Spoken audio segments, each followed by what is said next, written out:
Cool. Although it's not showing. No data display. Alright, there we go. So I'll just start this. And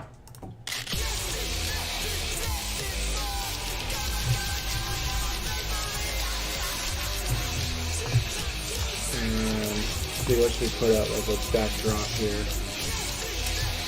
Hey, what was that thing you were talking about earlier? The something system, family systems. Internal family systems.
activities or causing danger.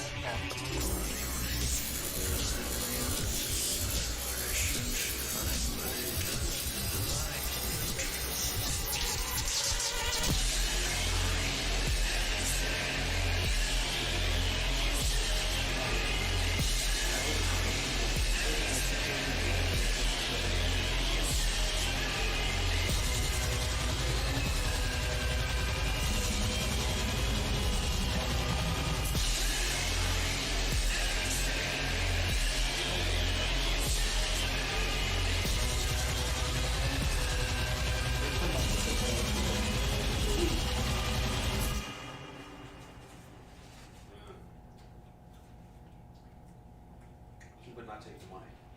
He would not take it.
Starting near the tail end of this day.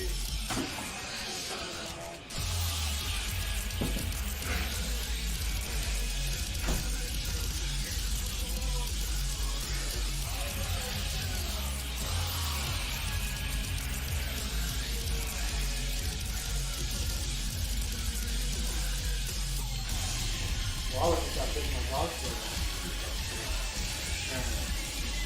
and the one that Andrea was fucking fucking with me. She's going on to the other.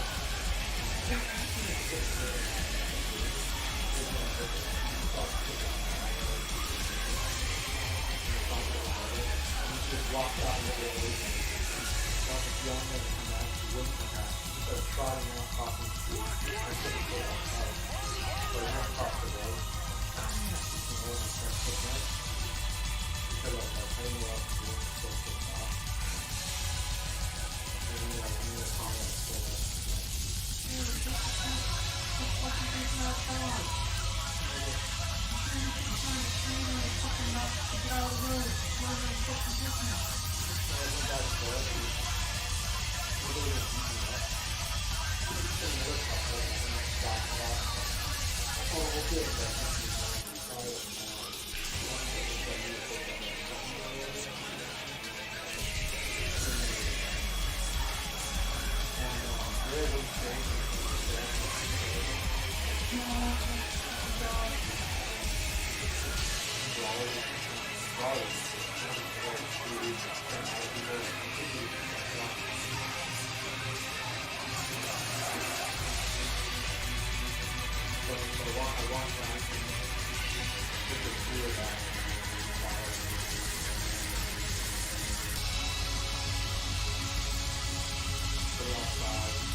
Where'd the other one go? We'll take them, like you said.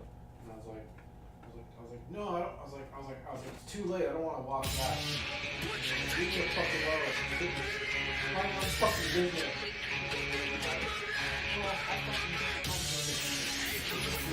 You're trying. Walking off all the time.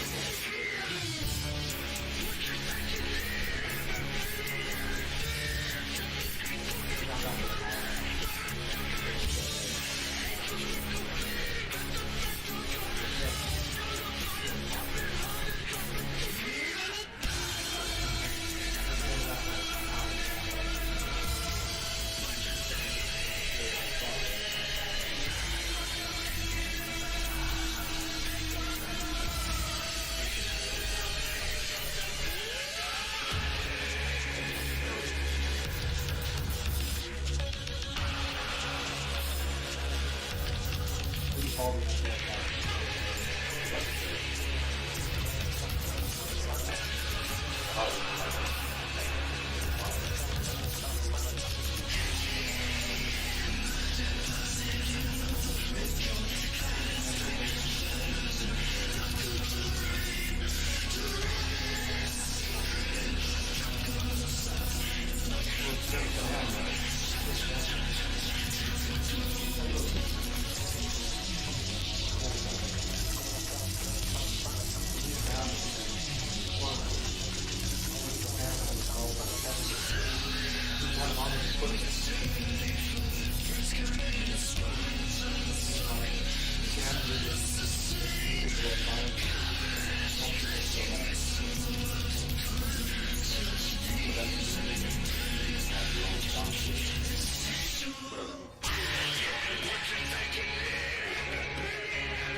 Just talking.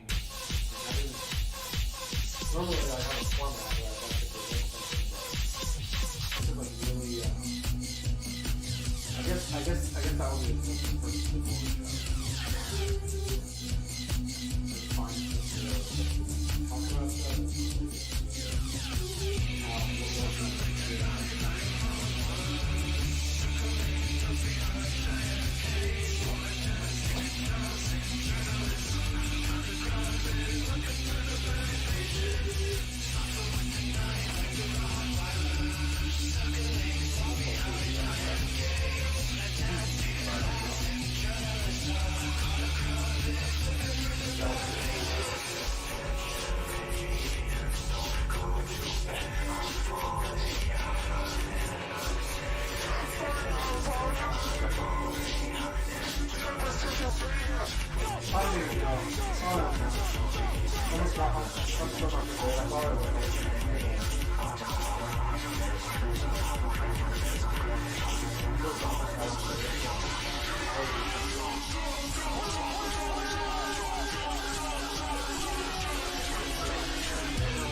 Motionless. You know what I mean? And he's like, I thought it was a friend.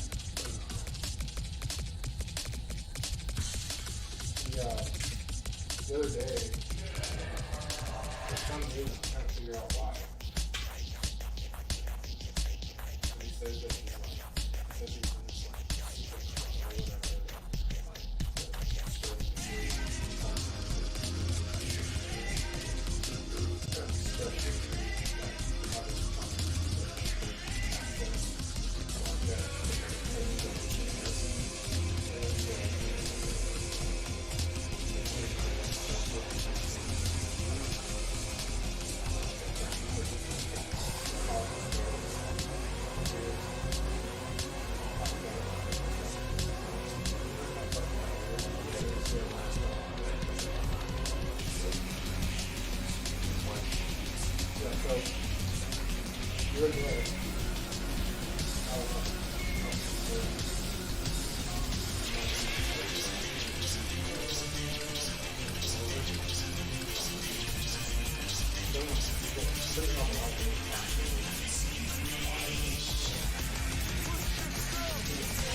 or whatever.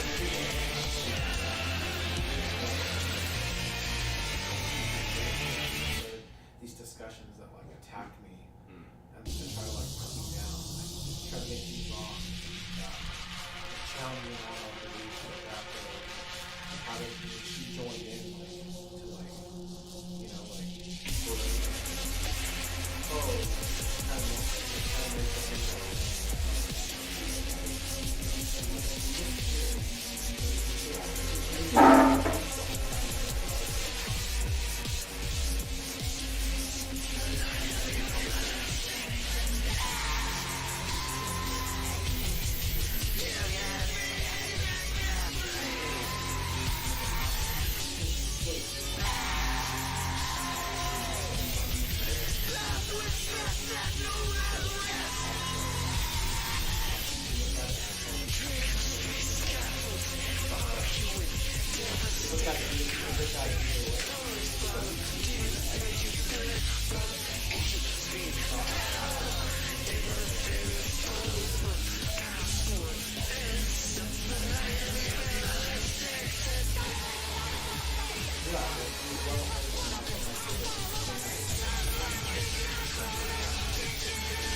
Perhaps, yeah.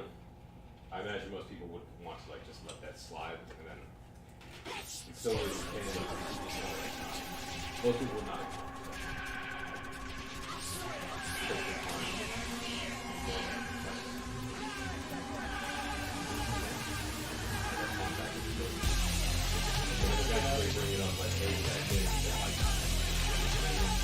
like as if it's not really that big of a deal. Like if you bring it up in a joking way. Not like a what the fuck? Why didn't you react? Yeah, like hey, remember that time that dude figured what I mean was like acting like a psycho, and that'll probably produce a reaction of like, yeah, that was kind of weird.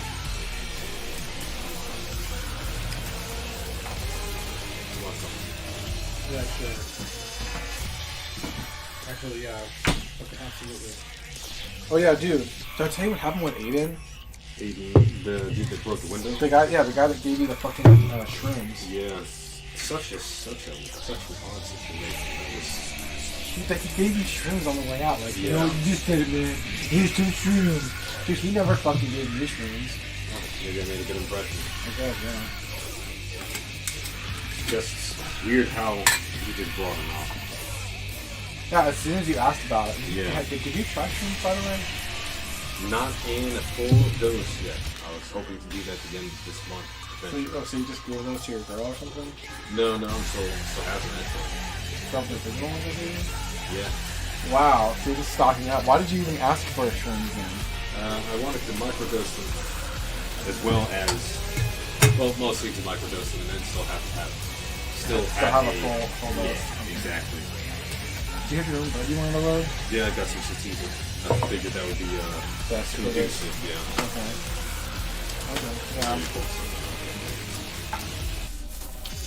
Yeah, I was making a different bed anyway. Did you want to kill the stream so you get everything situated? No, I'm gonna actually continue it and try to present something as a practice round. Try to like, cause like I kind of winged it last time. Just gonna read a little bit about.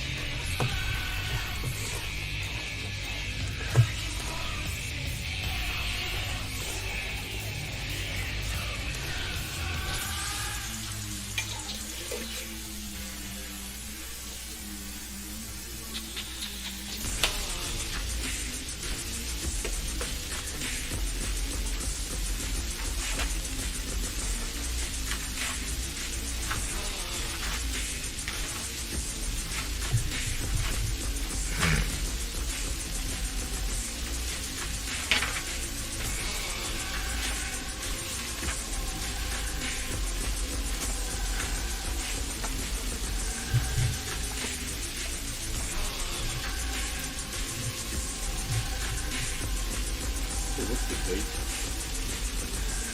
15th? Mm-hmm.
Where does IFS come from?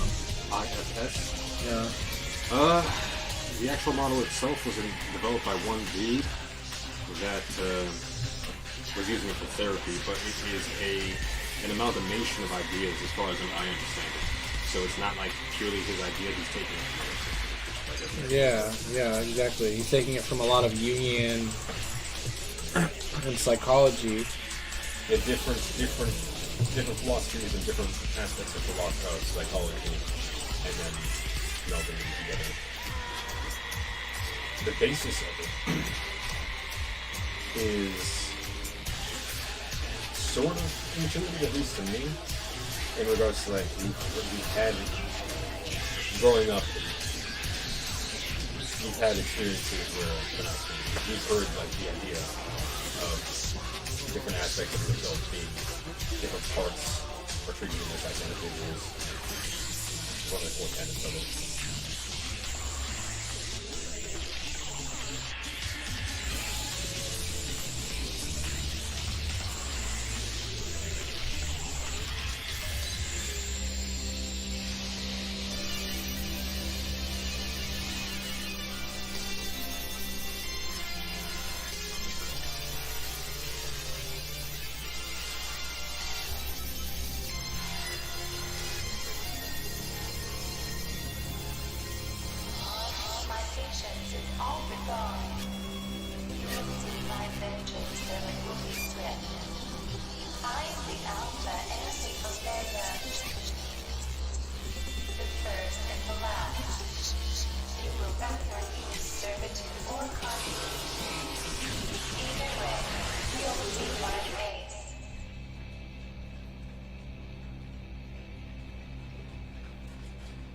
Oh, you got the thing ready? Oh, 1 second. I had a note to make. Then I Okay. got caught up in reading that. Okay, for sure, yeah.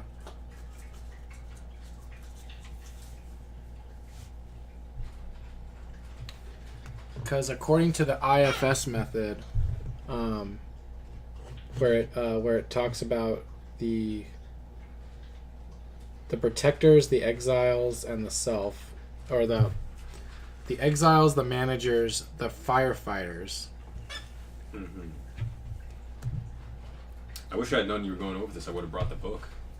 Oh, really? Yeah. No, I wanted to compare it to what I've been talking about, which is that because we were talking about negative emotions and how negative emotions have positive intentions or have a positive role or purpose and can be used, can obviously be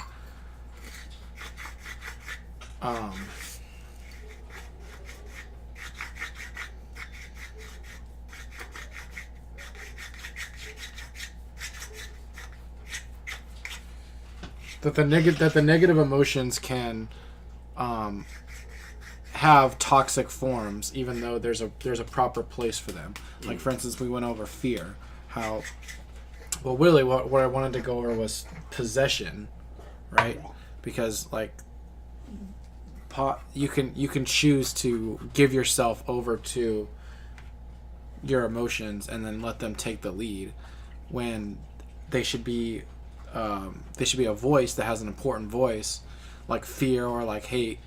They're an important voice. The main purpose of the negative emotions being to detect deception, detect the truth, to basically like keep you honest with yourself, to serve like as the to guide you to be your authentic self. The way that I would see it, along with that, is that these emotions are going to be klaxons, or they're warning you of something or telling you something. Like, in the most basic sense, like you boil it down to, if you take it back to like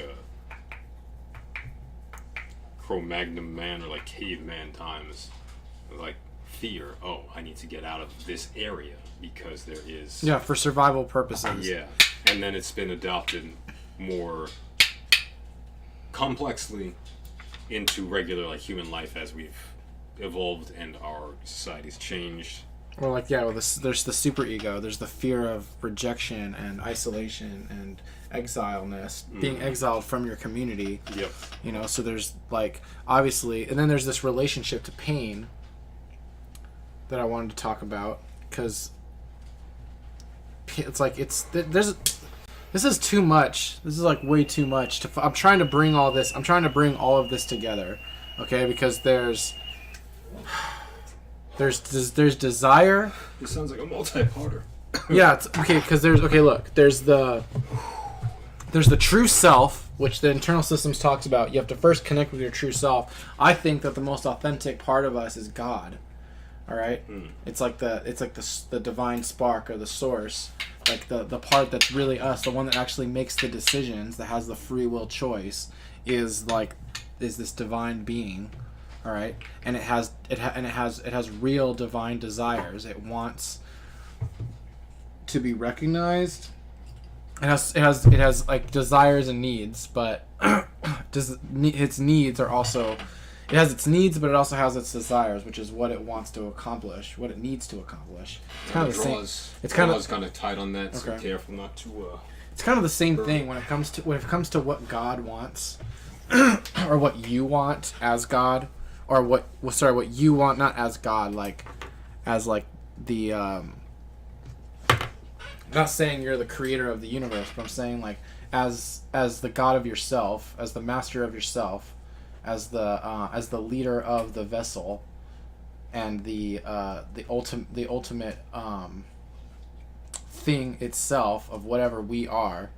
All right, it's like I refer to it as like the God within. All right, or the authentic self. The daemon. Yeah, you have to find that self first, I guess, before we can start addressing things like desires and what's painful. Because obviously you could identify with the lower self, because there's a higher self, which is what I'm talking about, and then there's also the lower self, which is like the ego desires and the base reptilian desires for material satisfaction and cessation of base desires. And if you identify with that part, or the beast refers to, or like in Satanism they refer to it as the beast, like the lower self is like, like the truest, like they would lie to you and say that the truest part of yourself is this lower part, is this beast nature. Like, if you really want to be yourself, you have to realize that you're ultimately an animal and a beast, and that you need to, and that you have needs and desires, like for blood and for, like, I mean, whatever the beast or lower self wants, you should hold those desires above other desires. In fact, you should also consume, like the whole idea of Satanism is like consuming God in others and consuming the God within yourself, because consuming God is also a desire of the beast, which is to consume and dominate, but to eat alive and eliminate the God nature or the God part of you. So whether you think that you're more your beast nature or more your God nature, the first step is to identify the God nature as the authentic self, and not the beast nature as the authentic self. Then you would talk about desires and what these things desire, and then you realize that all of the negative emotions, it looks like the rats are dominant, are Fighting right now. oh they're dominance playing. Like they're playing, but they're like, you know what I mean, like dominance grooming, like trying to groom each other, but like to show who's like a mock, to show who's boss kind of thing. So it's not real, or is it actually? No, they're not fighting to hurt each other. Gotcha. Okay, No, so no. it is just that dominance. It's dominance, yeah. But anyway, as I was saying, the negative emotions are tied to desire. All of the negative emotions are, in fact, you could say that all the emotions are tied to desire, and the negative emotions are tied to avoidance of regret. That's what I talked about last time. How, like, regret is like the feeling you feel when you haven't lived up to who you really are, and the pain that comes with not living up to what you know you are.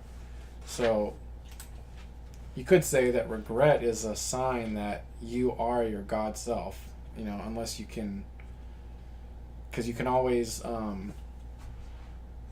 desensitize yourself to the point where you don't feel regret.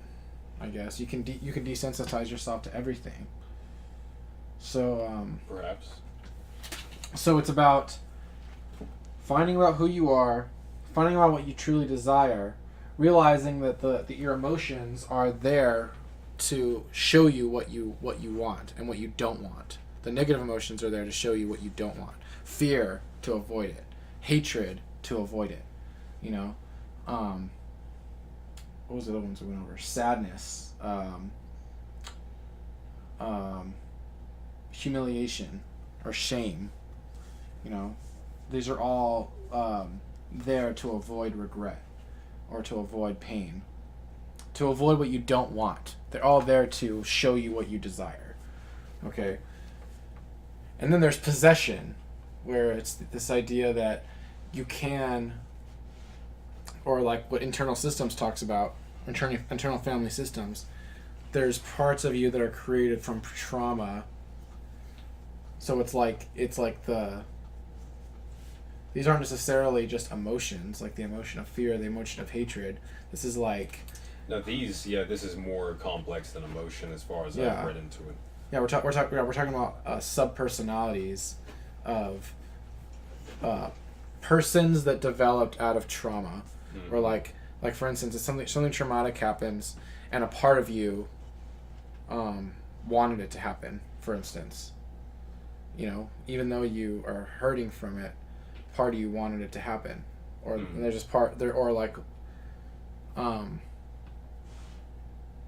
that's one example I can think of. But and then you have the protectors where there's specific instances of like stuff where, like, they'll be placed into a situation where it's reminding them or is very reminiscent of the situation that caused them to be traumatized or feel traumatized, and where the protector sort of persona comes up, and like say that's one where they lock up and they're not doing anything in such a situation, and then that would cause them to well, that would be the persona takes over in a sense. Yeah, careful with that. Alright, you're very careful. You're good. You can probably hit it with a little more heat. Just the grate has been in there for a while. I should probably change that. How was that? hitting a wood block vaporizer. Yep. It was nice. Yeah, there's these extreme, like it talks about how there's even though all the selves have positive intentions, they can become destructive or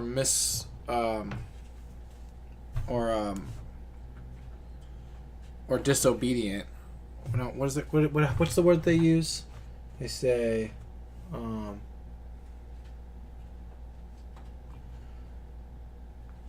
counterproductive and cause dysfunction. And that the protective personality parts. What's an example of like a protective, like a part of yourself that is whose job is just to suppress the pain or the. See, this is why I wish I had the book. Yeah. And probably why we should have actually studied a lot more of this to present it. Yeah, especially if you're going over a topic this complex, absolutely. Yeah. But this doesn't take into account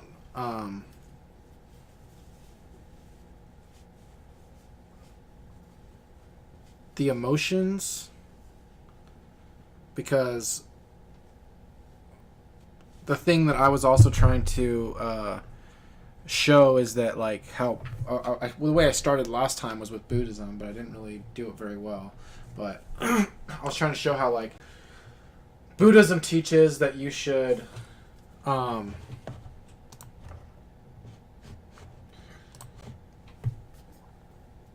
suffer your emotions. That first of all, it teaches that desire is the root of suffering, and that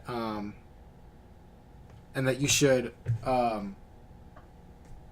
feel your emotions and be victim to them, like suffer them, accept them. You know what I mean? Like the difference being that like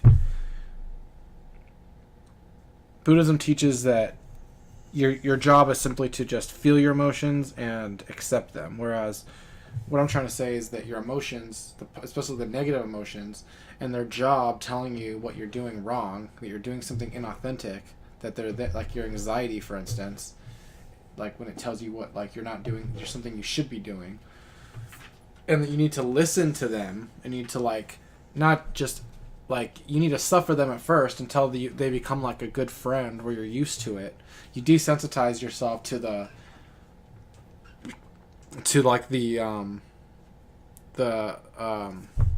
So is this different like, from Buddhism? Yes, no, but you like I'm trying to tell you how it's different. Like Okay. Buddhism would say feel the emotion, suffer the emotion, accept the emotion. Whereas I'm saying listen to the emotion, suffer it, and desensitize yourself to it, but not in a way where you can just feel it and then not and just be used to it, but in a way where it doesn't. You're basically resisting possession. Used to it in the sense where it doesn't possess you anymore. Okay, but not used to it in the sense where you can desensitize to it. You still want to hear its voice and feel its effect, but for the sake of changing your actions, whereas Buddhism forgets. Buddhism doesn't tell you that you should change what you're doing or change your actions. Listen to your emotions to determine what actions you should change. Listen to your emotions to tell you, to maybe suggest something you should be doing that you're not doing. Because your emotions have a positive role. They have a function. You shouldn't suppress them. Now, I don't think, and then I thought of internal family systems. Obviously, the personalities that they're talking about are more complex than just simply emotions.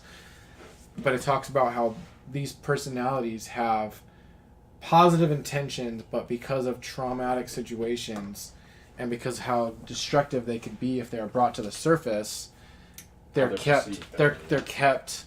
Well, the parts of your personality that they don't keep. They keep these voices from becoming conscious. They keep them suppressed in the subconscious, because if they became conscious, you could become possessed, and become destructive, and that's the thing. Like, people are afraid of their emotions. They're afraid of anger. When someone gets angry, they're afraid, like, oh, that person's going to do something violent, because they're so used to violence following anger. Okay? Some are just conditioned to think that is going to be that way, like not through an actual viewing or like being in the receiving end of that violence. And I think to an extent that's also just a natural human response to it, is to be when someone is like super angry, but not like when someone's angry, it's usually because anger is there so that you'll act, right? To get you to act. All right? But what I'm saying is anger is also there to just tell you when something's fucked up. You still have a mind of your own. And it's like, it's easy to just become possessed by anger and act in anger. It's harder to... or it's easier to just feel your anger and not think of it as there to tell you something about how you authentically think about something or feel about something. Well, that's the thing. Yeah, most people or some people will use anger like.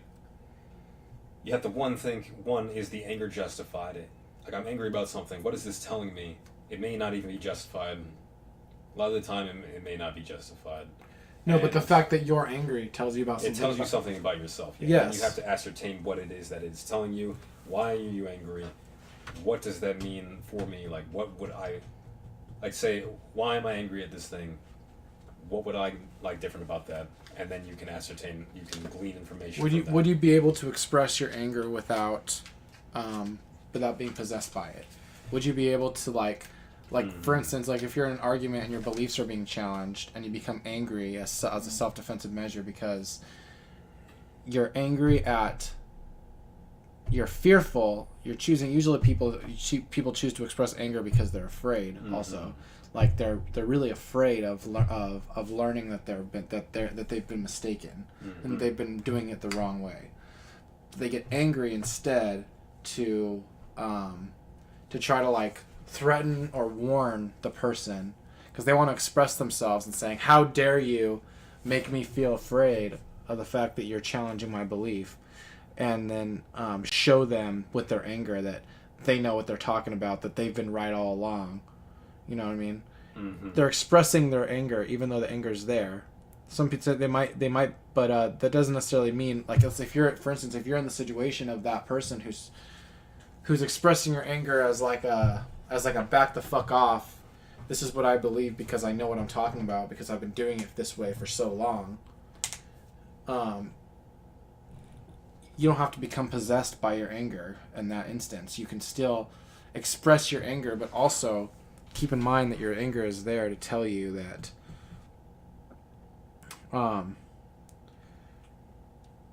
you do value doing it the right way. And if somebody's going to try and challenge your belief and tell you something that is not the right way, even though it might be the right way, it might be the truth that they're telling you, but you don't believe it yet, you're still angry that the person would challenge your belief, because obviously the new challenging contradictory belief is threatening because it's intimidating. It's like it's attractive for a reason, and your response is predicated on that, meaning it's influential enough to threaten you. So I mean, it has to be looked into. It's work that you have to do. You know what I mean? Like, your anger is there to tell you that if you're gonna do this work, it better be worth it. You know what I mean? And to express that to someone, you better not be fucking pulling my chain here. You know, because I've been doing it this way for so long. If you're gonna tell me that it's a different way, I'm pissed off that I've been doing it wrong. You know what I mean? That's one way that you could look at it. And also, you'd better be fucking better. You better not be wasting my fucking time. See, that's a pretty aggressive way of looking at it from a perspective of someone who has been doing something for a very long period of time. You also have people that say, like, calling them professionals in this sense, like, say, like, tradesmen, where you could also have the mentality of, one, they've been in that situation, they've been angry about it, they've thought about it, and is this the best way of going about that? Or could I say, you say you have a better method, then demonstrate it, because I want, if I care about that, if I'm angry about that, I care about doing it correctly. Either I'm caring about doing it correctly, or I'm trying to protect my ego, in a sense that I've been doing it this way, I'm correct. Because I feel like that's more of a play on the ego. Because the tradesman or the professional is going to say, yeah, the ego is also under attack. Yeah. Because I mean, it's like you're like the fact, like facing the fact that you are incorrect. You've made an incorrect assessment. Now you have to. It's kind of like taking it further. You could also say, I'm incorrect. This person is better than me. Well, I mean, isn't that a scary prospect? Like, you can only trust yourself over anyone else. So the fact that you are capable of making a mistake, it means that, like, can you still trust yourself? But now you're given the opportunity, while you have to place that question to the side, that this person has offered you help and the opportunity to learn a way which could be better than what you've had. And it doesn't have to necessarily mean those things. And it's like, can you trust yourself? Well, obviously, you can trust yourself because here you are, challenging yourself. Like, because like if you can trust yourself, then you should also have the capacity to challenge yourself, and to be able to recognize when something is more correct. Like, you know, it's like the fact that you're taking the effort to stand up and face the challenge, that it's like, even though you might be questioning whether or not you can trust yourself now that you know that you've been wrong all along, you're also proving to yourself that you can trust yourself by correcting it. Yeah. Like, because it's like, can I trust myself? I'm correcting it. Yes, I can. It's like, can I trust myself? I've been doing it wrong this whole time. I just corrected it. Yes, I can. Okay, now it's good. So it's like, it's kind of like in a relationship, you know what I mean? Like, when someone apologizes, but then shows, like, it's like a real apology. Like, when someone shows change and instantly reconciles their mistake, you know what I mean? And it's like it reassures somebody, even though they lost. It reassures the trust lost instantly because they've demonstrated. Okay, it's a demonstration. Okay, when you challenge your belief, it's a demonstration of the trust that you can have in yourself. All right, and if you don't challenge that belief, and you just say, like, you ask the question, can I trust myself? Of course I can trust myself. Then there's no reason to challenge it. I've been right all along, because if I was wrong, I can no longer trust myself. What you're actually doing is demonstrating that you can't trust yourself, because you're not standing up to the challenge of searching for the real truth. You know what I mean? Like, if you're not looking for the real truth, then can you trust yourself? Even if you've been doing it a certain way that's worked for you so far, if you're not gonna, if you don't care about the real truth and you just care about what's been worked for you so far, is that someone you can trust? Is that someone you can trust? 1 second, I gotta get a drink of water here. Go for it.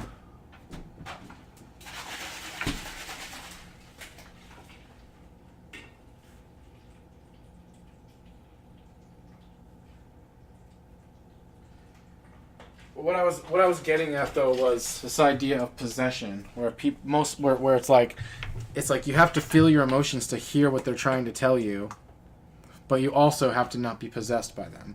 So, for instance, fear. People say, "Oh, no fear. You should suppress your fear. You should never feel afraid, because like in a time of battle, you should suppress your fear, or like in a time of like the times we're living in." You should feel no fear and just be ready to fucking, throw yourself in harm's way or some shit. You know what I mean? But with that, it's always better to, like, that's all one fear is a natural response. So the more... Well, because fear, people are manipulated under fear. If you're afraid, you're more likely to listen to a guiding voice of a master or savior or or authority figure. So people are controlled by authority because they're controlled by their fear. They're possessed by their fear. Typically, when that's done, people aren't super aware that they are afraid, and they're not aware of what they're afraid of, so they can't address it in a way which is much more healthy, like not being controlled. I mean, it's good to be afraid. It's good to recognize that you're afraid, because then you're being courageous and that you're facing the fear.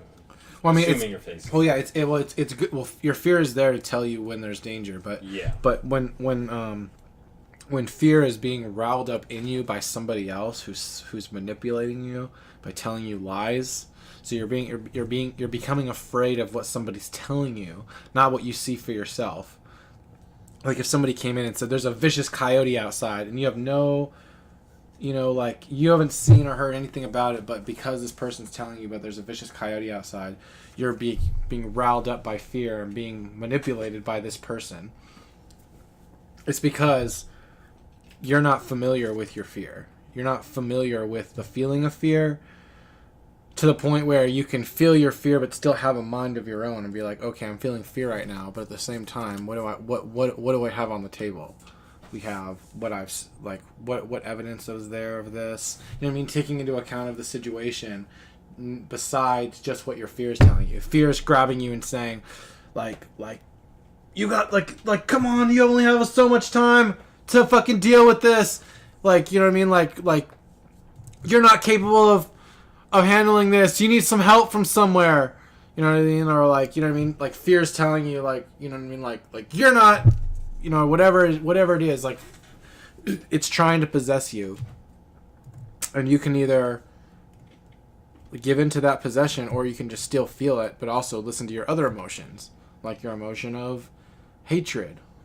When it says, well, that's bullshit, because fucking we know that this, and this. You know what I mean? Oh, thanks. I fucking hate it when people try to lie to me. You know what I mean? This person might be lying to me.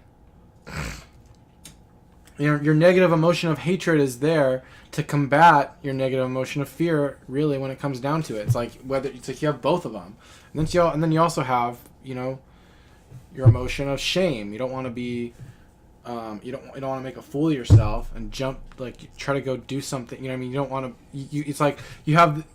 Can you go over the hatred part again? Sorry, I just cut you off completely. The hatred part is there to tell you when. Like your hatred of evil, hatred of wrong, hatred of imperfection, hatred of mistakes and fucking up.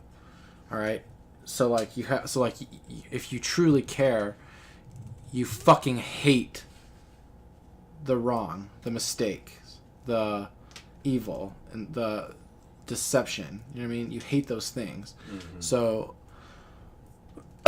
true care involving hate is going to be there to combat the voice of fear.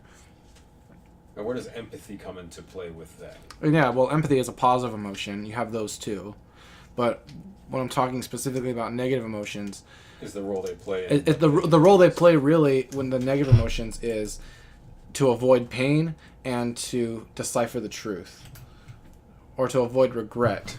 Regret is like the pain of the psyche, but either way, it's like to avoid the physical pain or to avoid the mental pain of regret, the psychological pain of regret, and to decipher the truth, to hate deception, to hate trickery, to hate mistakes, to hate imperfection, to hate wrongdoing, to hate inauthenticity, somebody acting, pretending, somebody acting, to hate like, you know, inauthentic manipulation. It's like you have these emotions there to tell you things, and this whole idea of possession is to not be possessed by any one of them, because usually people, even though you're possessed, you're still doing those actions. Any actions that somebody does under possession of whatever, either whether it's a fucking demonic spirit, because I talked about how demonic spirits are really just they're spirits that exist within us, malignant intentions or otherwise, but they're still us and they need to be reconciled. And regardless of what you do under possession, is still your free will choice. Like, even if you give yourself over to, like, let's say you get blacked out drunk, you still made the decision to get blacked out drunk, and you still decided to black out. And then the things that you do when you blacked out are still your decisions too, because you there are made consequences for having blacked out. Yeah. Well, but I mean, I'm just saying, like, even if you're acting under a subconscious, unconscious role, you're still making decisions. So it's like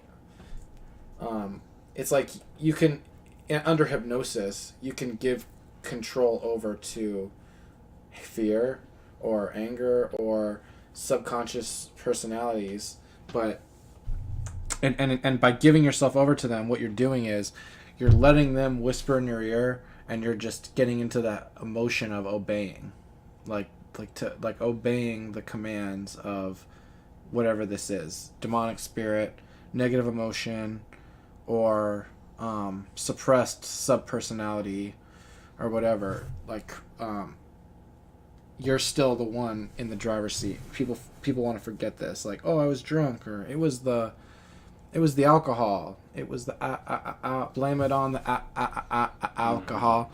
You know, like, yeah. No, it was you. You're the one who did it.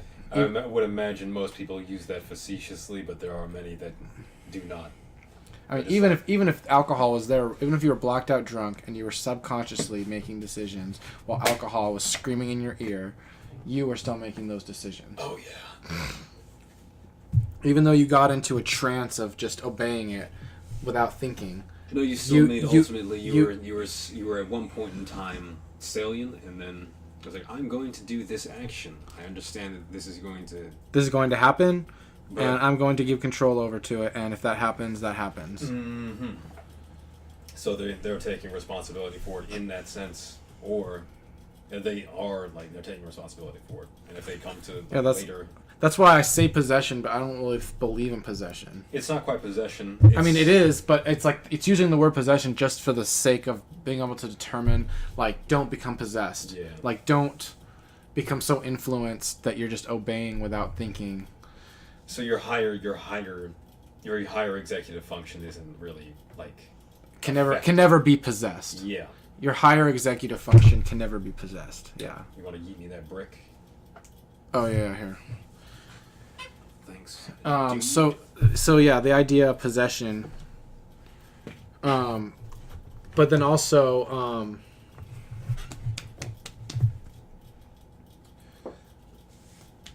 the idea of pain and suffering, and reconciling the fact that pain exists for good. Pain exists for good. Like that the ultimate intention of the law, because now we're talking about the law, and we started with free will and natural law. I had a whole series on that, but anyone who wants to look more into that can obviously either go back and listen to that part, or can there's many other people who have talked about it much better. I would suggest Mark Passio and his What on Earth is Happening series, or his Natural Law seminar. But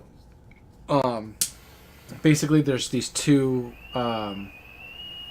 main forces in the universe, and that's the law and that's the free will.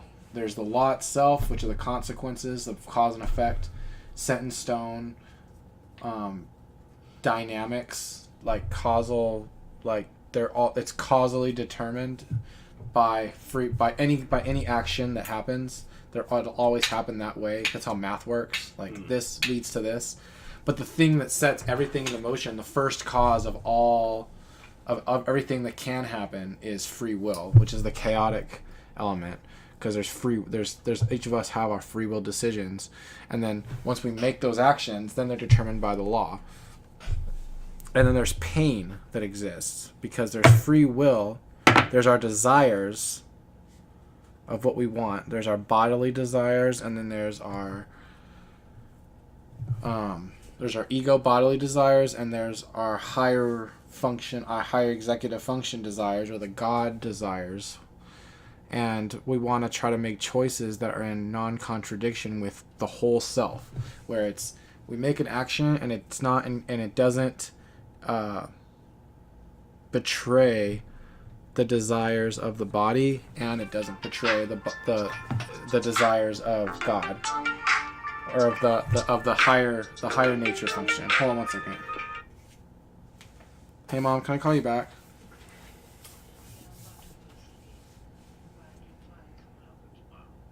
What time tomorrow morning?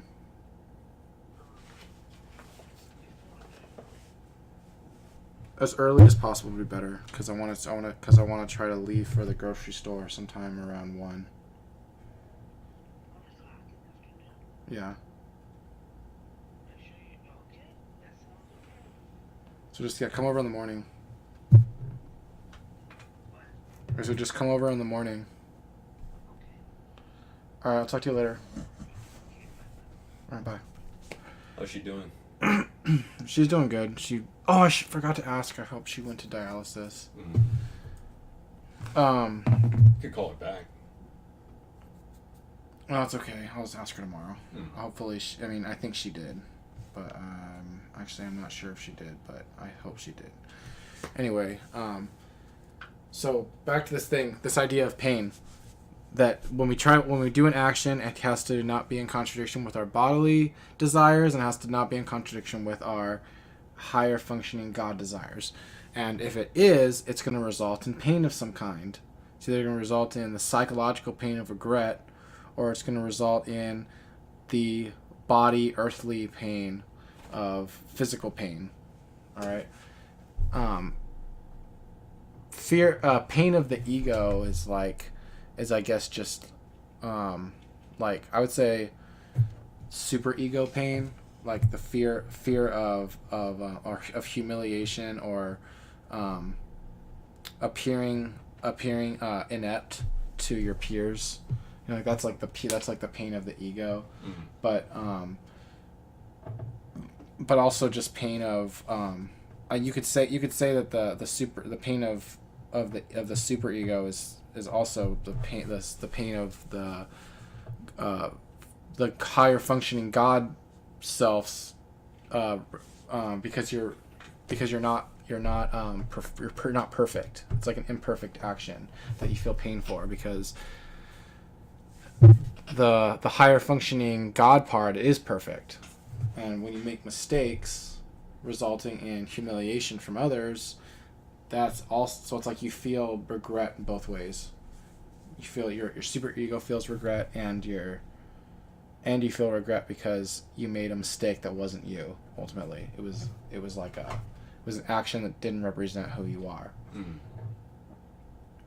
So I'm just trying to bring together in a show.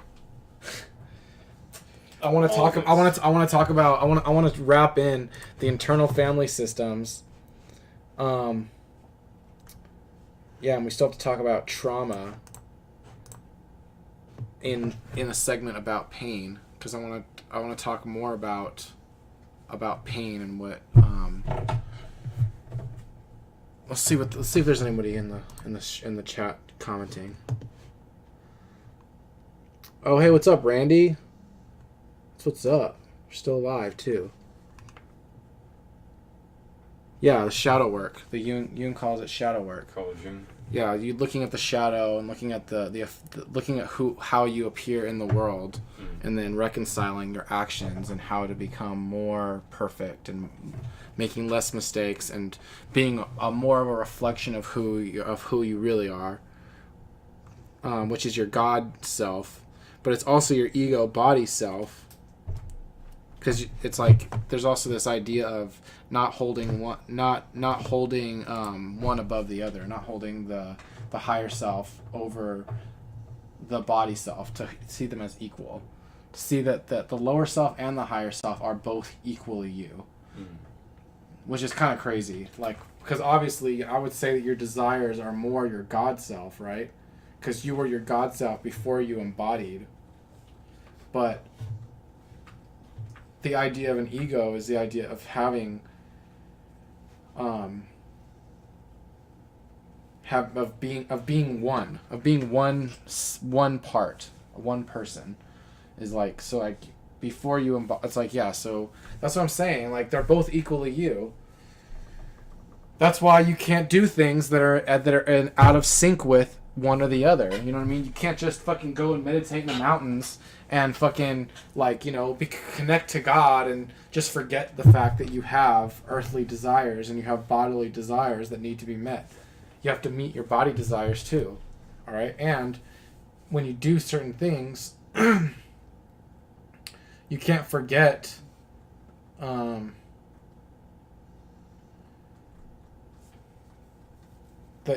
effects it's going to have on the ego, the effects that's going to have on the body. And hopefully people shouldn't sacrifice one. Okay, that's the idea, is if you sacrifice one, there's going to be pain of some kind. Okay, there's obviously the pain that you choose, which is like when you exercise or when you choose to grow. You know what I mean? You feel growing pains, like when you exercise a muscle and you accept that pain. It's a pain that you accept. And there's certain people that say, oh, I choose a certain lifestyle, like Satanists. You know, I choose this lifestyle where I hold the beastly qualities above the godly qualities, and I choose to do these actions which sacrifice the godly nature, and I accept those. I accept that pain. Like, I accept it, and I desensitize myself to it, and then I ignore it, or I try to kill it. I try to kill that pain. I try to kill it so it's no longer a sense organ anymore.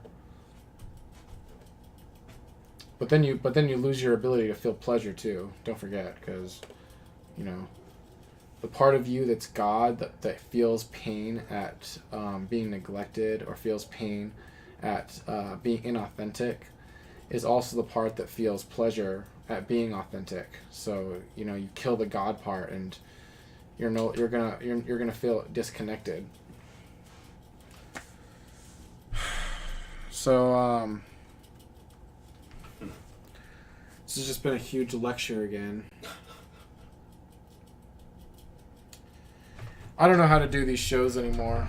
Fucking Sam left, or he didn't leave, but he's no longer a part of the show, and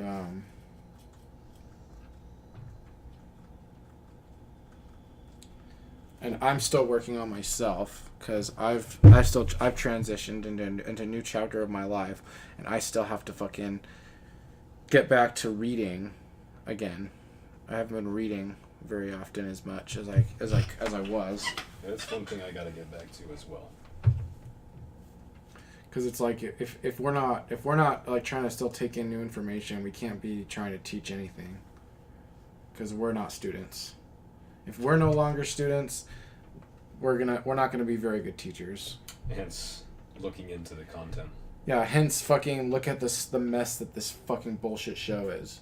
Yeah. All right. But it's a process. Yeah. So just the main thing I'm trying to, like, because I think what's coming the most with all the things that are coming, like the way that the satanic priest class is putting us through this like roller coaster ride, where it's like they're just bringing out, they're rolling them out. They're rolling out these new ways of being or whatever, just rolling them out. You know what I mean? Like there's more shit and pain to come from these people and the way that they're gonna change the world and try to turn people against each other, try to create these situations. And the main thing that, besides just learning the truth about, you know what I mean, like these people and who they are, and all about mind control and psychology and then finances, what's going on in finance and what's going on in the economy, and just being aware of the things that you could be doing to protect yourself from these things when they happen. The main thing that I'm trying to focus on is people need to be comfortable with their negative self, because it's the most valuable asset they have to dealing with trauma and keeping their head in chaotic situations. And then also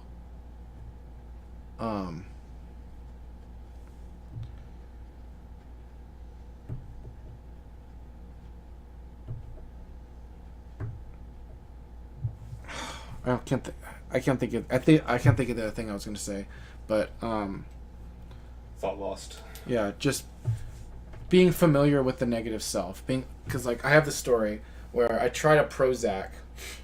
Really?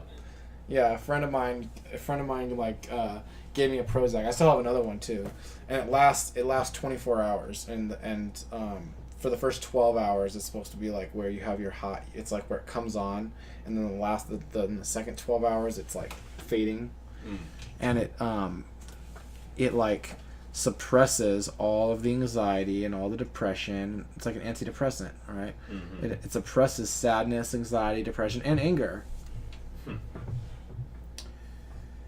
And when I took it, I remember like it was nice, but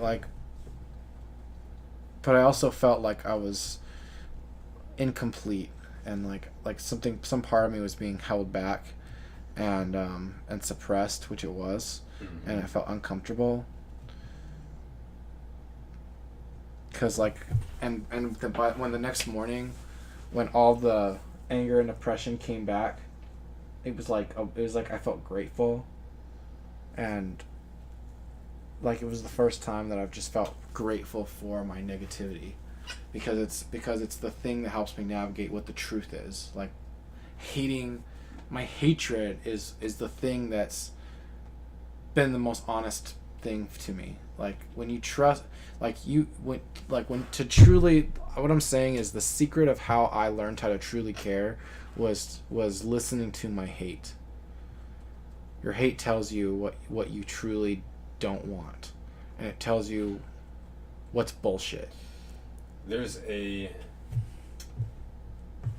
what is it?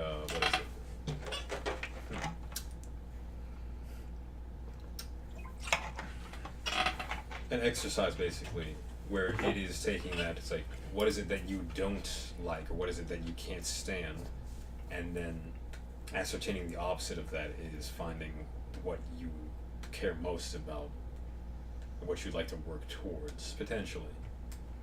So is that where you're going with it? Yeah, working you're gonna figure out what you want based on figuring out what you don't want.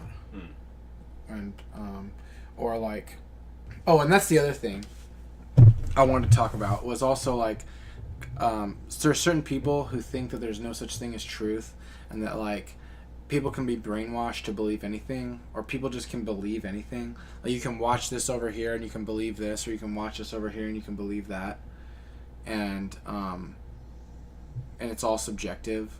Like you can choose to believe this and you'll experience the world this way, and you can choose to believe that and you'll experience the world that way, and you'll experience the world in different ways depending on what you believe. Yes, but there's also the truth, and there's how well you can function in a world with that belief. like with the way that the truth is. So like I wanted to talk about the trivium again. God, this is such a fucking messed up show, but I wanted to talk about how, just real quick. God, I'm so tired of, I'm so like not good at this. Just gotta get the framework for it. You still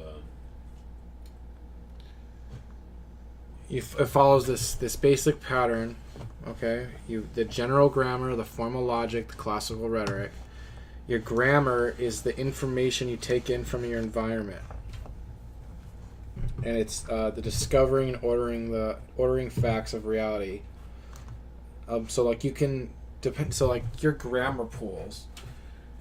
If all you're watching on YouTube is a certain thing, and like you're just scrolling a certain thing, like what you're getting from your environment is basically like when you wake up, what you choose to do, your regular patterned routines, and everything that you take in from your environment from those patterns and routines, and then also what you read, what you watch, what you scroll, what you like, what you share, everything. Like it's all coming and it's all adding to what your perception of reality is.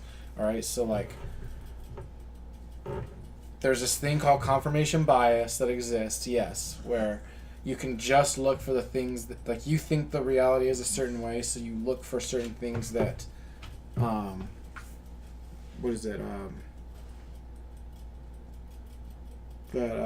us reassert that reality, or reconfirm for yourself that reality. But there also is the truth of the matter, like, that exists. Some people forget. It's like obviously if you do it this way, you get this result. If you do it that way, you get that result. So if you believe something, it doesn't matter what you believe. If you're going to do something, you're going to get a certain result regardless of what you believe. And if you believe it's going to be this way, and you keep getting this result, but you're seeing it from this perspective, I mean, it's still that result, depending on whatever, regardless of how you see it.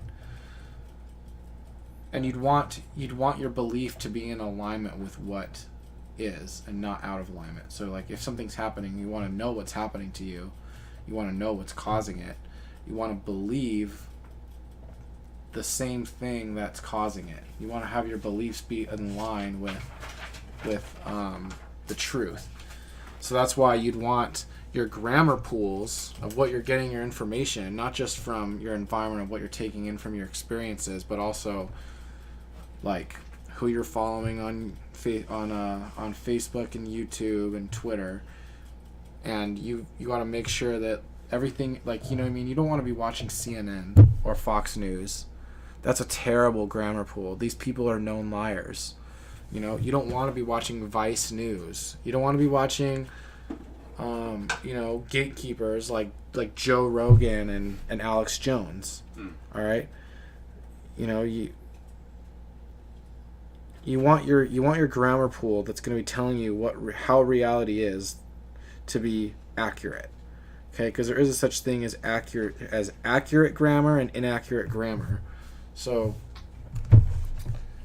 just want to go over the grammar, or basic grammar answers the questions of who, what, where, and when of a subject about anything from your environment. And you can be brainwashed by being told the same thing over and over and over and over and over. But also, the truth can also tell you the same thing over and over and over and over too. So like, you know what I mean? Like, you can be told something over and over and over and over and believe it, and you can also experience or be shown the same thing to occur when something happens over and over. And also, it's like repetition is how we learn the truth, and repetition is also how we can be brainwashed and lied to. So depending on how often a lie is being told, and it's going to compete with how many times the truth has been confirmed. So immersion within that sort of sphere of information. Immersion in that information. Yeah, and you got to keep that. Cause one to, take it in. Yeah, to take it in, to learn. You're gonna learn based on what you've heard more times. The caveat there And of those with critical thinking skills will apply their own worldview to it, and then typically ascertain, like, well, should I be listening to this? yeah, is this beneficial? Is this accurate of reality? Yeah, is this accurate? Is this useful? Yeah, would be the most. I think that'd be paring it down to the essentials. Working on your grammar is like basically changing your diet. Because yeah, it's basically it's your reality, it's what you're taking in from your environment diet. Okay, and like it really is like if you before you can start getting your thoughts in the right, because like what this is all this is alchemy. It's all just working on the mind and working on a state of a mental state, building a mental state. I think that's what this whole thing is really about. Loving the negative self and you know, like learning how to cope and be familiar with all the aspects of the self, including the subpersonalities and negative emotions. It's all about building a solid mental state in which you can do what you need to do. The idea of alchemy is you're only capable of doing the state of mind behind it. If you're not it's like it's impossible to do something that your mind isn't capable of being in a certain state of mind to do that thing. So the idea is building a state of mind which is capable of doing anything that you want to do, to meet your desires with your actions. So that when something comes along, which is what we talked about with Stoicism, that you're gonna be prepared to respond in a way that's the most authentic and the most conscious and there. Okay, you don't have to start there though. You can start with just your general grammar, what you're getting from your environment, and like everything that you're taking in. That's gonna drastically improve or deteriorate how easy or hard it is to try to find a balanced mental state, to where like, you know, you're gonna have your ups and downs, but the idea is to use your willpower to create a constant state of being where you are prepared to jump off at any point to try to do anything, like, or just to deal with situations. Like the state of mind that I've built for myself is a state which is able to handle stress and chaotic situations, not a state that's able to you know, just put a show together and fucking teach something coherently, you know, with preparation. You know what I mean? I haven't developed a mental state to be able to do that as effectively as what I've built, which is a mental state which is able to handle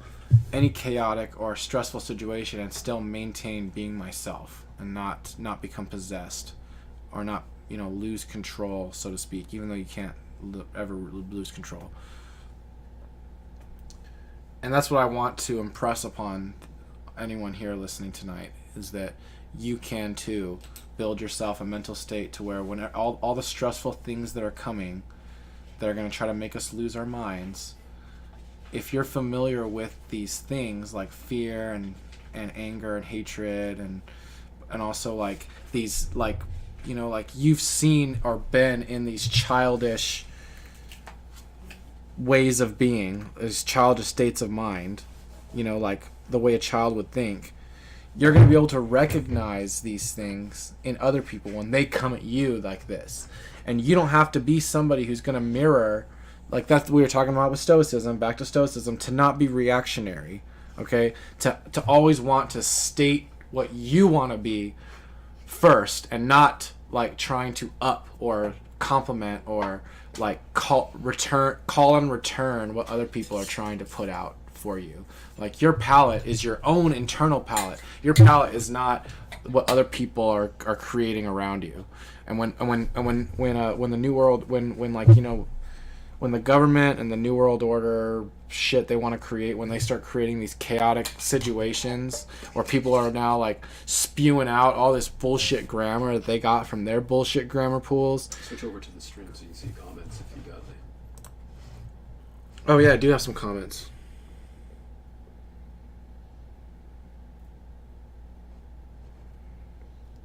Oh wow. Wow, Jared hates his family members because he's an envious incel. I think that's Sam. Wow. I think Sam's fucking like trolling my stream. Oh,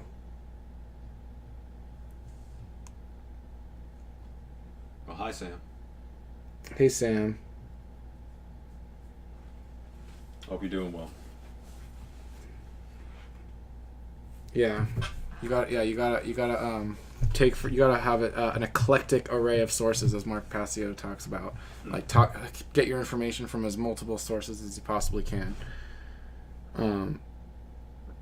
But yeah, as I was saying, when shit hits the fan, you don't want to be someone who's gonna like mirror somebody else's shit, like going off of whatever somebody else. You know what I mean? It's like you have to remember, you choose what to express. It ultimately comes from you. It's not, and also like taking full responsibility for for your reactions. You know, like when somebody, like to not blame somebody else for your reaction to them ever, and to never blame your reaction on somebody else ever. To always remember, like, you know what I mean? Like, oh well, he fucking brought it to here, so then I brought it to from there to here. No, you brought it to there. You know, like, it doesn't matter what somebody else, how somebody else is. And also, like, being familiar, going back again, being familiar with these things so that when you see them, you're like, oh, this guy, you know, I remember this guy. This is someone that I used to be. Or, like, this is a part of me that exists that I'm seeing in somebody else. And that I've already become friends with this person, and I already know how to talk to this person. So,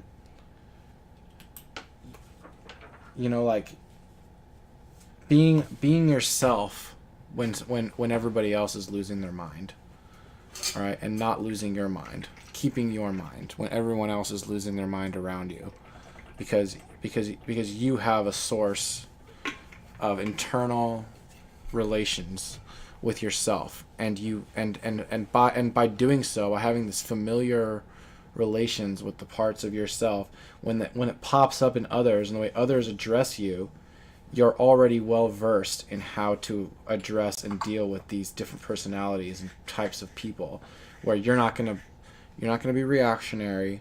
You're gonna address them consciously and assertively and aware of what you're expressing and fully in control of what you're expressing. So that's the lesson pretty much I'm trying to express over and over again.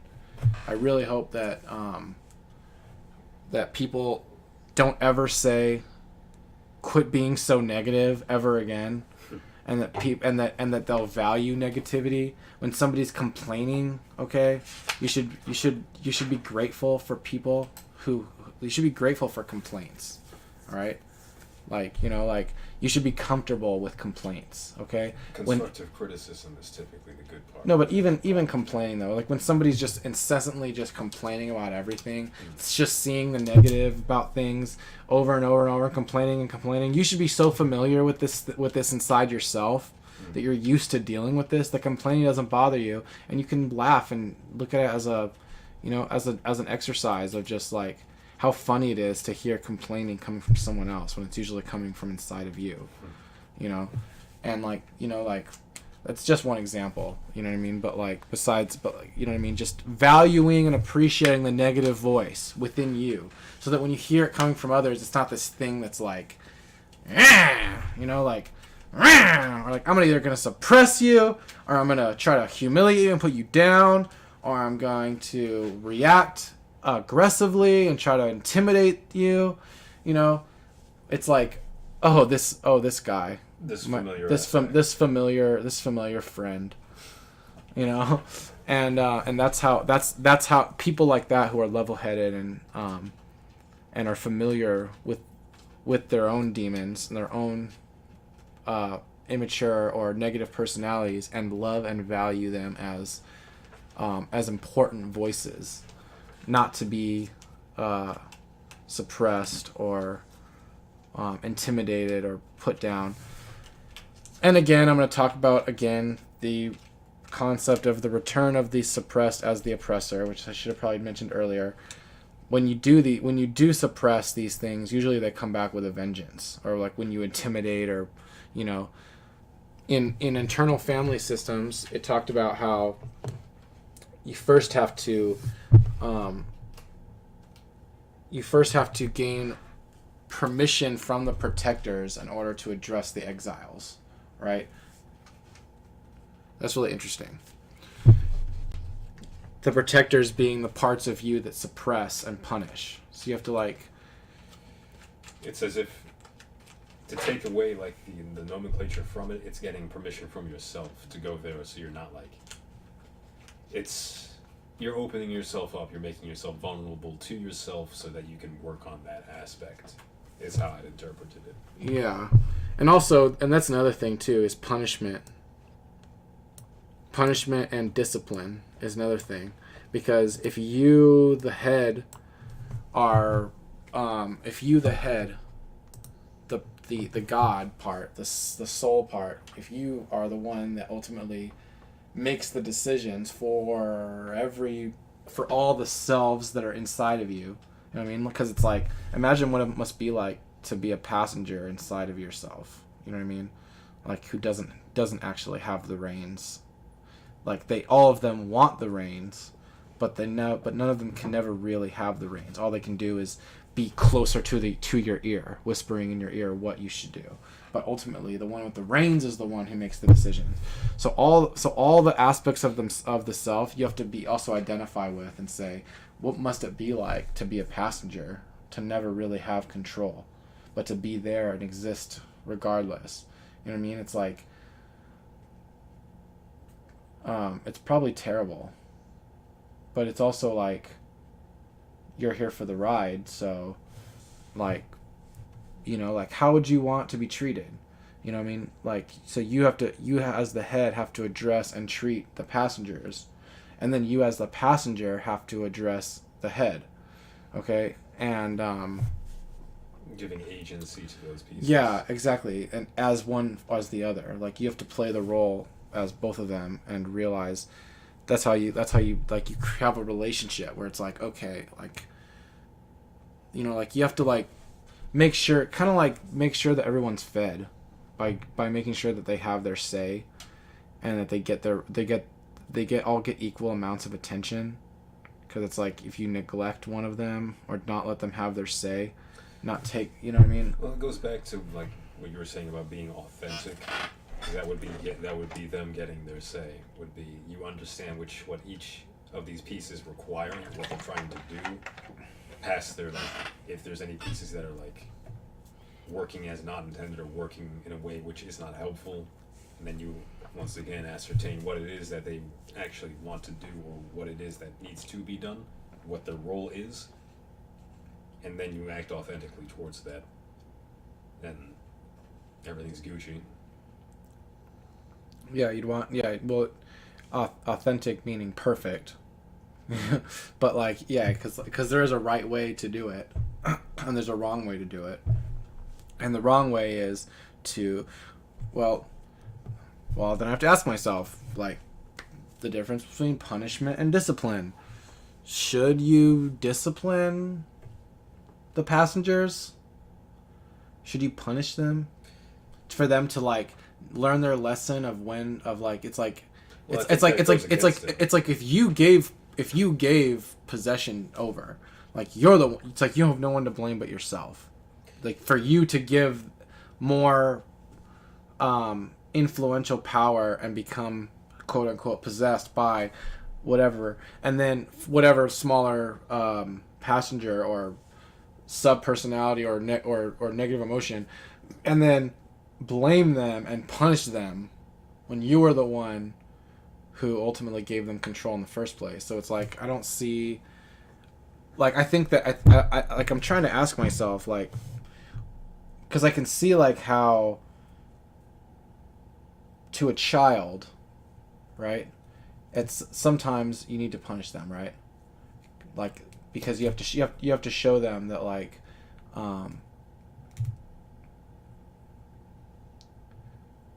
that there's well then again, do you have to punish children? So that's the thing, like these are questions I'm asking myself that I don't necessarily know for sure the answer, but that's something I've just been mulling around for years and years and years. Is like, I used to think that punishment was just always bad.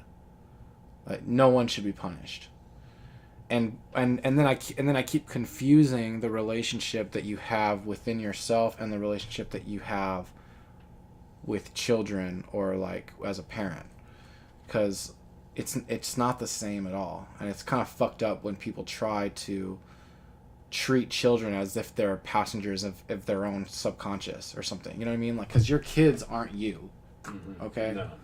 And you shouldn't treat them like they're you or that you have ultimate authority over them like you absolutely do over the lower parts of yourself. You know what I mean? Like, you absolutely do have authority as the head over the lower passengers of the mind and the psyche, right? But you don't necessarily have that same authority over another free will human being, even if it's a child and it's your child. But then you still have agency.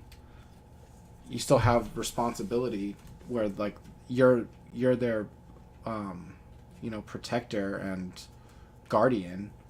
Okay, and as a guardian, like you have to create a framework of rules that have to be obeyed, right, in order to keep them safe, right? Or do you? Like they're obviously it's like only to the point where they're able to even understand the rules. Because the thing is like, have you heard the thing, like if you punish a child and they're able to understand why you're punishing them, then you don't need to punish them. You can just explain it to them, right? But they have to be intelligent enough to be able to know why you're punishing them, and it's to be intelligent enough to be explained to them why they shouldn't do something, which would defeat the purpose of why you would need to punish them. Not quite defeat the purpose if you look at it from the like they can understand what it is that you're explaining to them, so they can understand why it is they are being punished, because they're being punished because they didn't understand something that you had put into place or did not. Well, and another thing, they may understand like why it is they're being punished, and they also understand why they're being punished. They did the thing anyway. In that instance, well, then you've already described. The idea of disobedience is like when we're talking about if we're talking about the relationship that you have inside with your passengers as the head of the mind. You don't. It's not like you tell them to do something and then they either obey you or disobey you. I guess, right? Or it's like, okay, how about this? It's like they're trying to speak over each other, and you tell one to shut up, and he doesn't shut up. It just keeps on trying to have it say. So you punish it for disobedience, right? You suppress it, or you put it down. You know what I mean? You stuff it down, or you self-destruct to punish yourself for disobeying yourself by not shutting up when you told it to shut up, or whatever. You know what I mean? How some people they'll yeah, in either situation, I would think that neither would be the healthy response to that. If you're talking once again about the internal family systems, the aspects. Well, I'm trying to think if there's a positive form of punishment, either internally or externally with children as a parent. Because punishment is forceful. What's it called? When you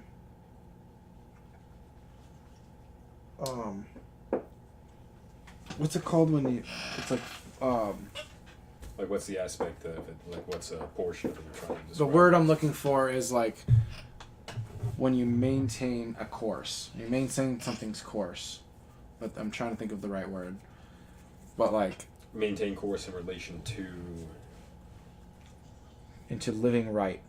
Okay, like if like when you say don't do something. So remaining, like, consistent, or... When you say don't do something and then either the child does it and then you like forcefully communicate that's not going to be tolerated by the guardian. It doesn't really show the child, because I would think that the way you'd want to teach a child is to tell them what they shouldn't do and then let them experience the consequences of their actions, unless it involves something that would kill them, so that they can figure it out for themselves. Oh yeah, and have the natural consequences of something be the thing that punishes them, that teaches them the lesson. But the thing what the guardian does is like he's saying, this is what I'm going to tolerate as your guardian, otherwise you're going to... I think you may be pulling from the Mac attack methods here. Because yeah, that would be much the way you described it formerly would be the correct way, in like a tiered sense. Like, okay, go play on that playground, but be careful.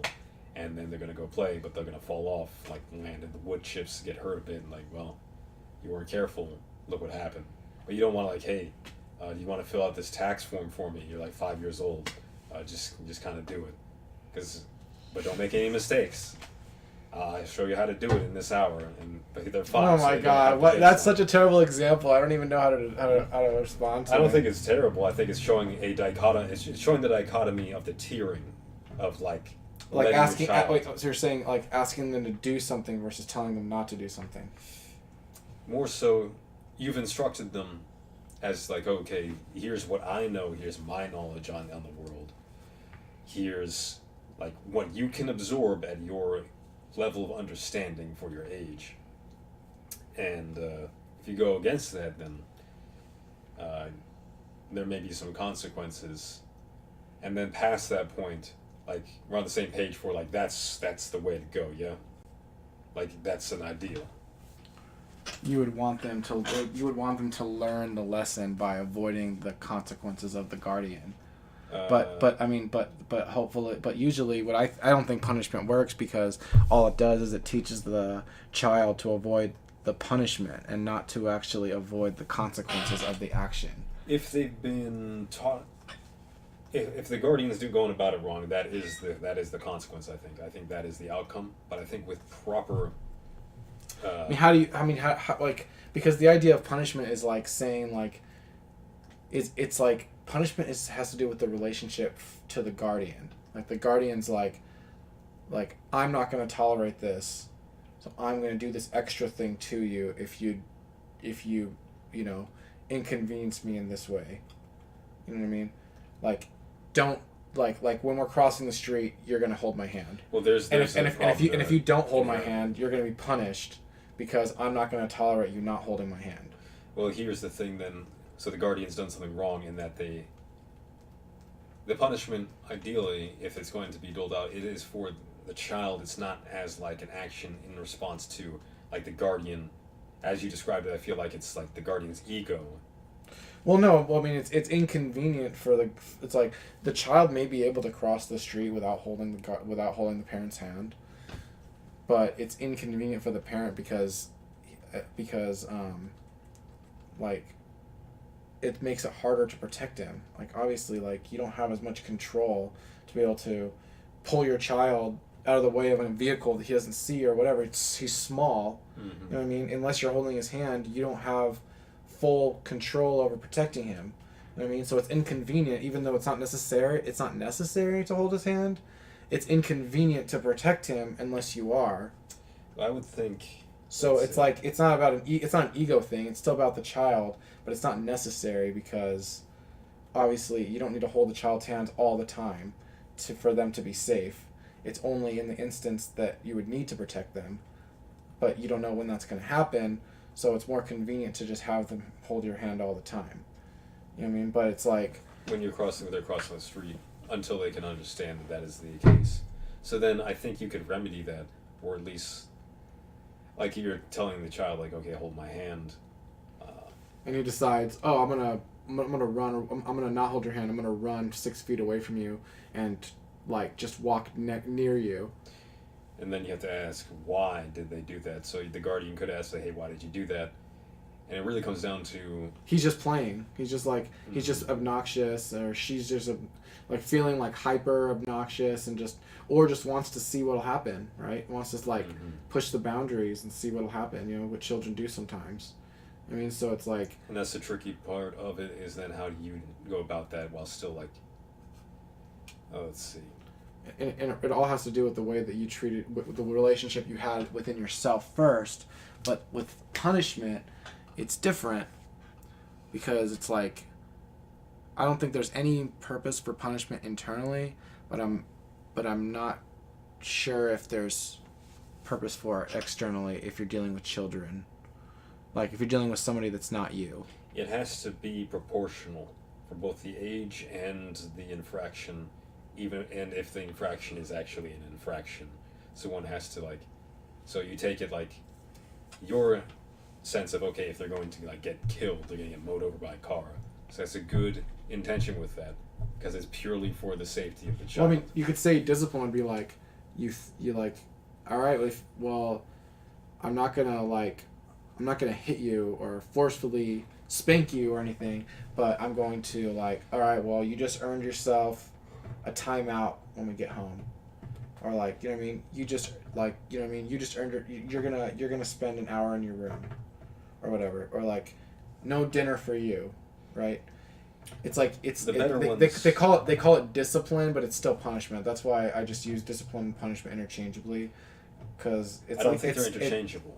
I think it's going to like for discipline. Well, it depends upon like where you're defining discipline, because you can be building discipline by like. Yeah, usually when you talk about discipline, you're talking about a self thing. Like when you work out or exercise, it can also be applied. You discipline your muscles, right? It can also be applied. You put yourself under a strict diet. Well, think about this. Right? You can also be applied to others as well, in a positive sense. Like someone's going to boot camp. It's like, okay, one dude is in charge, and he's going to tell you how to be essentially like him, or in the image of, or in a better image, a better state. And so one is disciplined and becoming disciplined in that discipline of like physical mastery. If not mastery, then just control. Yeah. Okay. Yeah. So that's when you can use it as an exterior sense, but like training. It's exactly, yeah. So, but to digression, going back to the child thing. Shoot, let me get back on that, because I was going to connect that.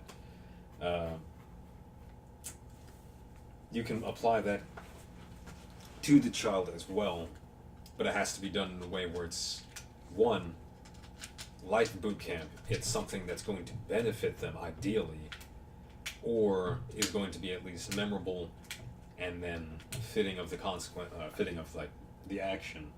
There's an anecdote from someone else. There's this one dude that puts out like YouTube videos on like how stuff works basically, but he had one punishment that was very memorable, where he had like crashed his dad's car, and his dad asked him, "Do you want?" So here's one. The father gave him agency in choosing his own punishment by asking, "Do you want to like be grounded, or do you want to do?" Wow. Okay. Yeah. So to get that's crazy. Yeah. Using dialectics on kids to get them to accept their punishment willfully. Because then they feel, okay, well, I have a choice in this matter now. So he chose not to be grounded, so he still had his like free time.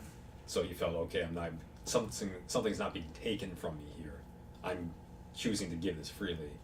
So then his dad said, okay, let me think about it. And then he had his son plant. He worked on a farm. He had his son plant pecan trees, like 12 pecan trees. And then eventually he was taking care of them. But the planting took a tremendous amount of time. It didn't seem like a huge deal initially, because, okay, I'm just going to plant some trees, but it involved a lot of work. And so then he's applying discipline to that action. To go, okay, I'm doing this. I have to plant these trees. I have to go in a specific order. I have to use these tools. He's learning stuff along the way. And at the time, I think that he said that he had disliked it, obviously, because he's like a teenager and having to do this thing. But having a choice in the matter and having it be something that is novel and like not objectively terrible, turned out okay and turned out into a good memory, positive memory. No, yeah, no, like his dad. Yeah, you could like as punishment or as discipline, whatever you want to call it, give them tasks that could teach them something.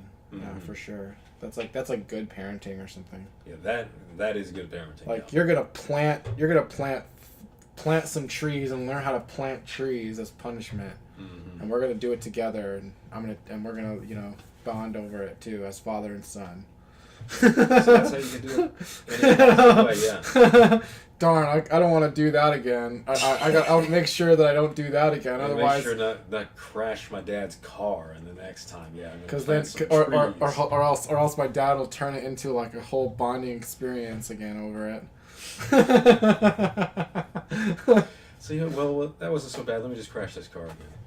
No, but like, okay, we'll just do that voluntarily now. No, actually, that's actually a really good idea because it teaches him, first of all, that like the purpose of punishment isn't to make him suffer. The purpose better. It's to make him better. Yeah, for real. Mm-hmm. Yeah, that's why when people say like go to your room and waste your time, or like you don't get any dinner, you know what I mean, or like things that would benefit no one except for the fact of making him suffer. Yeah, I guess that's the difference between training and punishment. Well, that's pretty cool, Seth. I figured something out. All right. So there is a difference between, discipline and punishment. It has to do with whether or not it actually makes them better, and whether it's proactive to teach them. That's a good way of putting it. Or whether it's there purely just to create a suffering deterrent to not do that action again. Mm-hmm. So yeah.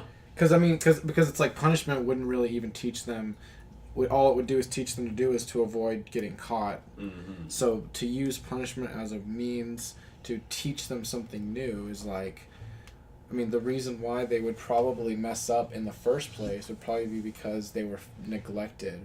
So it's like the punishment or the discipline is to give them less neglect. Yeah, you're giving them the attention that they need. Yeah, exactly. Mm-hmm.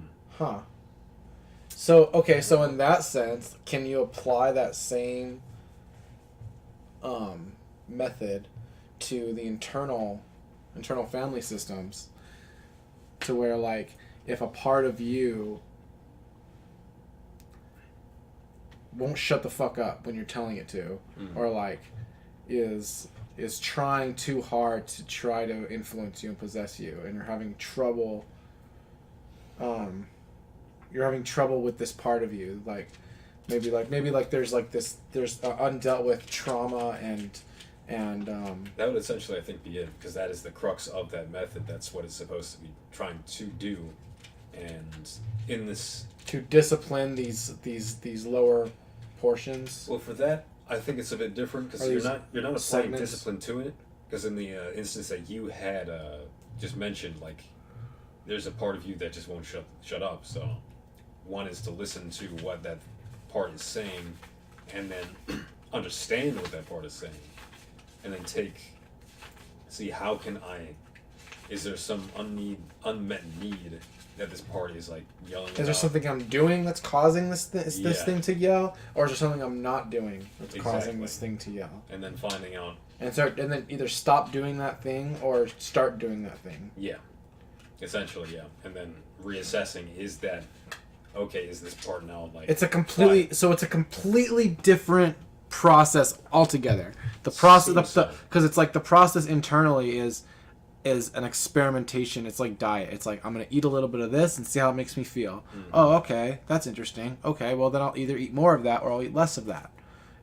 So it's like it really is like it's just purely an experiment on the inside. Just trying out different things and then going with the better results. Mm-hmm. Whereas with parenting, it's about training and teaching, because you're not really, and teaching is a completely different process than this experimenting with your diet or with your intake of, you know, like listening to what your body is saying or listening to what your psyche is saying and then acting accordingly. It's a completely different process, because it's like you're not teaching another. It's like the difference between having a relationship with another and then just having this relationship with like a plant or like yourself, like something that obviously has another will of its own, or because I guess the things inside of you, they obey, like they are you. They're your will. There are different aspects of you, Yeah, so I think that's a very common mistake that parents make is they try to like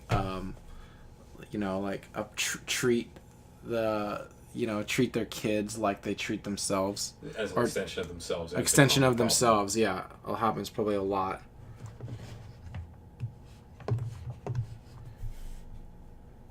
Uber Boyo. Okay, I will check it out, Randy. I'll check it out right now, okay?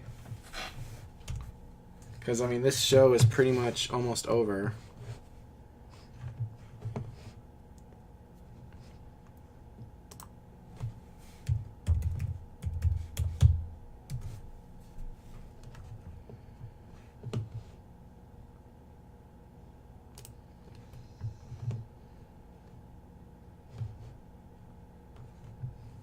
Huh.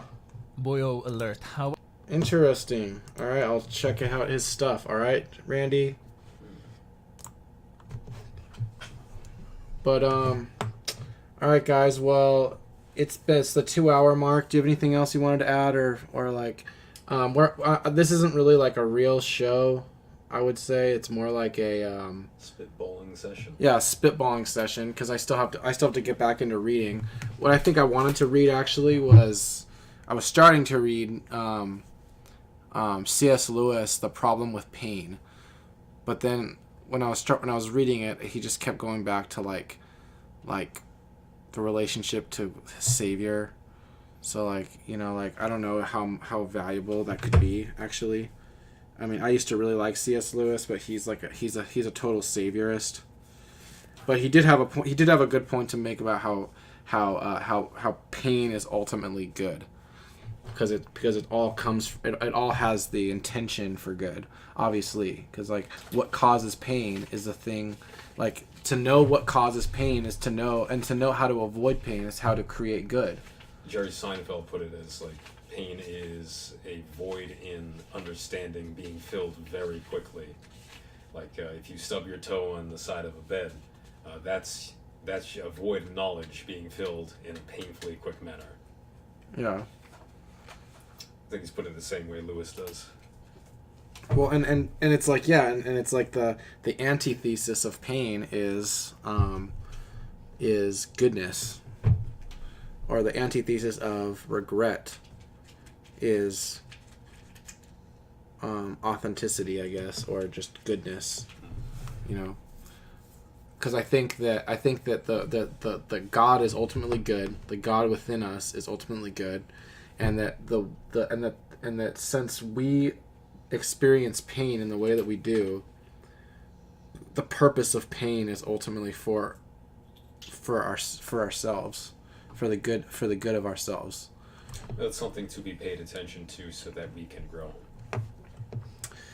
Anyway, thanks everybody for listening. This has been Mentally Illest Radio, spitballing session. Hopefully we'll have a better session next time. I guess I will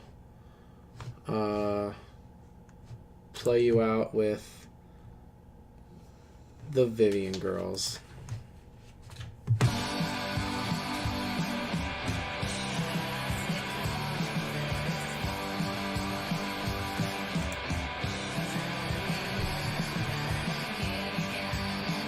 Oh my God. What's up? Oh man, what do you call it? Facebook ended my stream before it even started. Oh, shit. Now what about, Facebook? But YouTube does. Although they might end it too. Well, no, it looks like they still got it because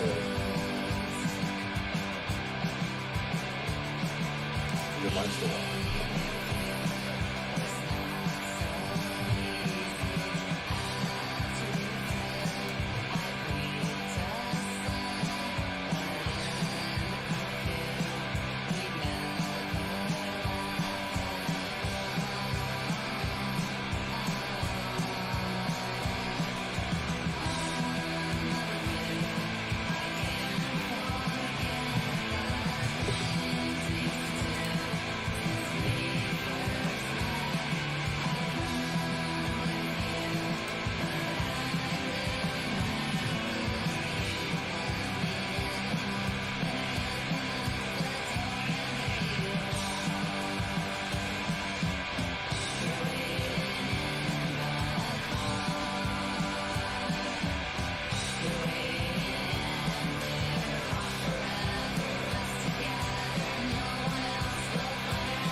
Does it say anything about like examples of these personality types besides just trauma? Yeah, the book has stuff on it. Can you give me a copy? Or can you let me borrow that? Sure, it is in there. Well, you'll see it go back to it up to stuff like that as well. So